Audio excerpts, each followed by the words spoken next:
ఈరోజు రాష్ట్ర ప్రభుత్వం 117 జీవోను రద్దు చేస్తున్నాం అన్నట్టు ప్రకటించి దాని స్థానంలో ప్రత్యామ్నాయ విధానాలను తీసుకొచ్చింది.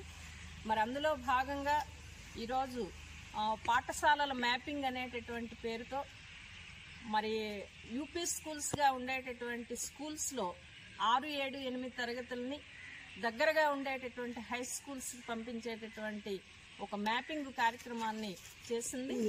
దీని ఫలితంగా ఈరోజు 6, 7, 8 తరగతుల చదువుకుంటున్నటువంటి పిల్లలు బయటికి వెళ్ళేటటువంటి పరిస్థితి లేక డ్రాప్ అవుట్ అయ్యేటటువంటి ప్రమాదం ఉంది అని చెప్పి మరి ఆ పాఠశాలలలో చదువుతున్నటువంటి విద్యార్థుల తల్లిదండ్రులు కూడా ఆ రకమైనటువంటి అభిప్రాయాన్ని వ్యక్తం చేస్తున్నారు.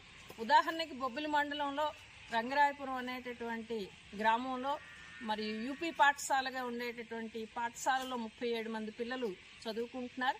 మరి 37 మంది పిల్లల్ని కూడా 3 కిలోమీటర్ల దూరంలో ఉండేటటువంటి పెంట హై స్కూల్కి మ్యాపింగ్ అనేటటువంటిది చేస్తూ ప్రపోజల్స్ని మరి రాష్ట్ర విద్యాశాఖకి ఇక్కడ మండల విద్యాశాఖ నుంచి పెట్టడం జరిగింది.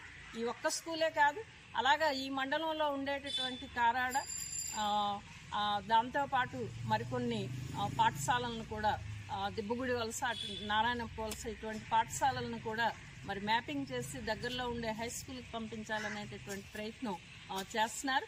అయితే ఇది చాలా దుర్మార్గమైనటువంటిది.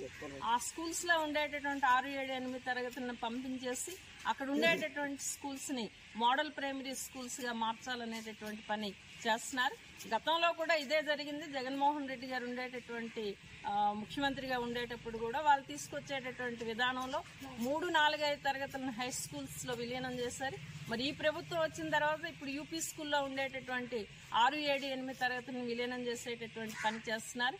అక్కడ 3, 4, 5 జరిగింది, ఇప్పుడు ఇక్కడ 6, 7, 8 జరుగుతుంది. కాబట్టి ఈ విలీనం అనేటటువంటి ప్రక్రియ ఏదైతే ఉందో అది పాఠశాల విద్యారంగానికి తీవ్రమైనటువంటి నష్టాన్ని కలగజేయబోతుంది. భవిష్యత్తులో స్కూల్స్ చాలా వరకు మూతపడేటటువంటి ప్రమాదం ఉంది. రెండోది, పిల్లలు డ్రాప్ అవుట్ అయ్యేటటువంటి అవకాశం కూడా ఉంది. అందుకని యూపీ స్కూల్ని యథాతథంగానే కొనసాగించాలి.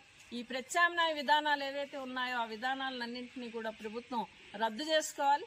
ఆ గ్రామాల్లో ఇప్పటికే చదువుతున్నటువంటి పిల్లలు దూరభారాలకు వెళ్లేటటువంటి పరిస్థితి లేదు అని చెప్పి ఒకవైపు విద్యార్థులు చెప్తున్నారు, విద్యార్థుల తల్లిదండ్రులు చెప్తున్నారు, టీచర్లు చెప్తున్నారు. ఇంతమంది చెప్తున్నా ఇంతమంది యొక్క అభిప్రాయాన్ని తీసుకోకుండా మ్యాపింగ్ చేయడం అనేటటువంటిది సరైనది కాదు అని చెప్పి మరి ఉపాధ్యాయులుగా మేము కూడా అభిప్రాయపడటం అనేటటువంటిది జరుగుతుంది.